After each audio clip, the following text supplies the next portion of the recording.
Can you describe a typical day at that restaurant? So you can imagine like what roles did each family member take on and what was the atmosphere like? You can kind of try to describe a day.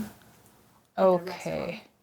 Okay. So I think my dad would wake up around 7 and then he would go swimming. They used to go swimming every day at Coronation Swimming, which is now called Peter Hemingway. So they would go swim for about half an hour.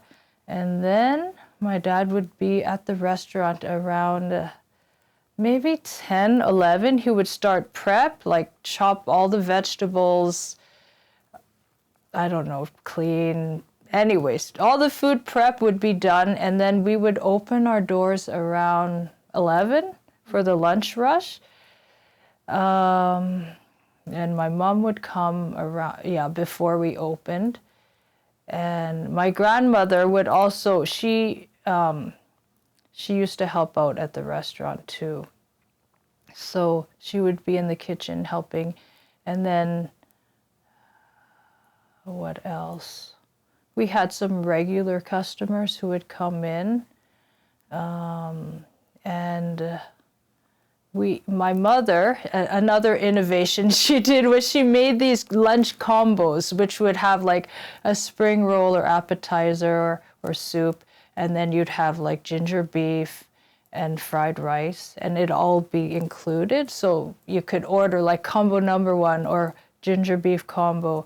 So there were some customers who would eat the same thing every day, or they would come in and my mother would be like, okay, I know what you want. You want this Kung Pao chicken or whatever.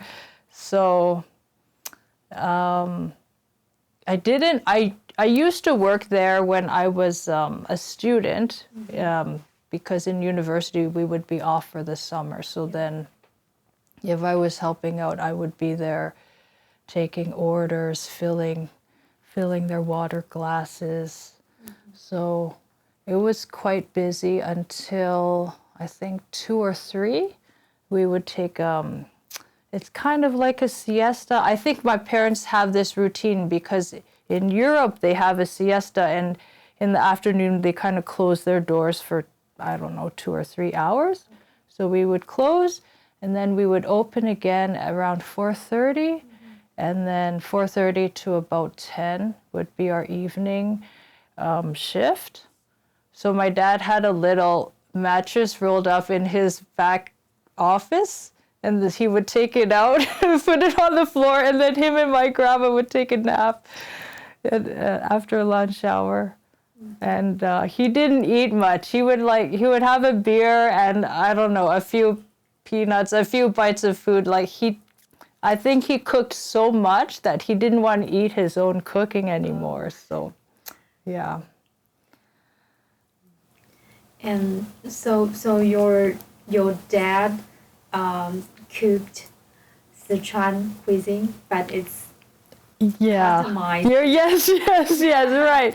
You got it. So he cooked Asian food, let's say Chinese food, Southern style. And that's what he cooked. And he did make a few dishes that you can't find at other restaurants. Like he had a chef's special chicken, which is like this crispy chicken with this different sauce. It's like a sweet soy sauce. And then we had this soup. It's called wo ba, and it looks like Rice Krispies. It's like puffed rice. And then when you pour the tomato soup in, it has this snap, crackle, pop, sizzly. It's really cool, yeah. And I've never seen that at other Chinese restaurants. So it was special. Yeah. So do you remember, you mentioned the regular customer, do you remember some of them? Live in the neighbors, or do you have some stories to tell about some of regular customers? I do have a story. Like my mom has a very good memory, and sometimes when she's out in Edmonton, she'll meet a customer And sometimes she can still remember their names, which is really cool. My memory is there was one time I was working, and a customer wanted a White Russian to drink. It's a drink, and I had no idea. And I asked him, like, what is that? And then he told me, and then he said, okay, this is how you make it. You add this and this. And so I tried. I went behind the bar and I did what he said, and I served it to him. So that I thought that was interesting. Yeah. Are you satisfied with your? Yeah, I think it's milk and vodka or something. Okay. Yeah, something like that. Yeah. Nice.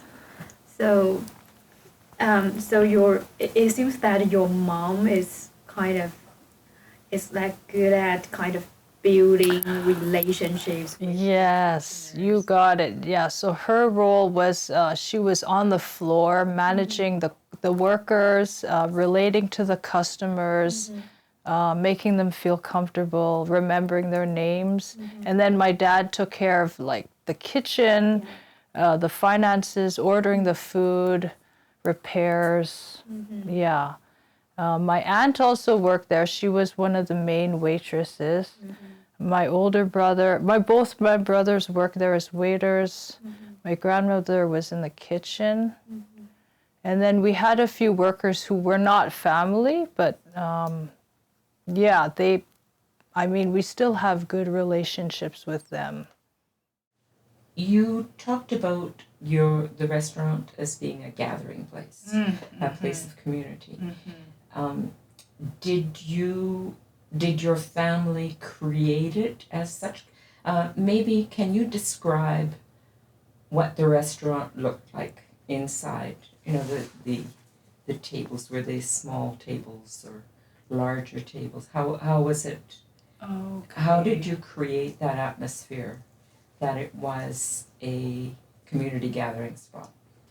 Okay, well, And did that evolve? Maybe that evolved.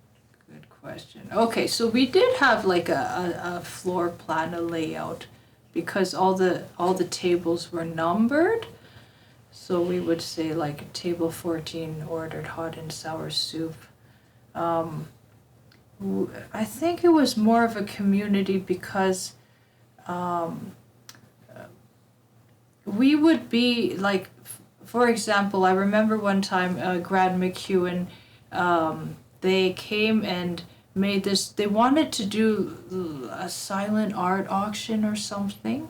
And I remember we hosted this private event. There was this painting in the middle of the room, and there was a bunch of, I don't know, people, not customers, but like people interested in art or people affiliated with Grant McEwen who came and bid on the art. And it was kind of very jovial, happy occasion. So that was one. And then the other thing was families. There were certain families that came often to our restaurant, and they would come for like birthdays.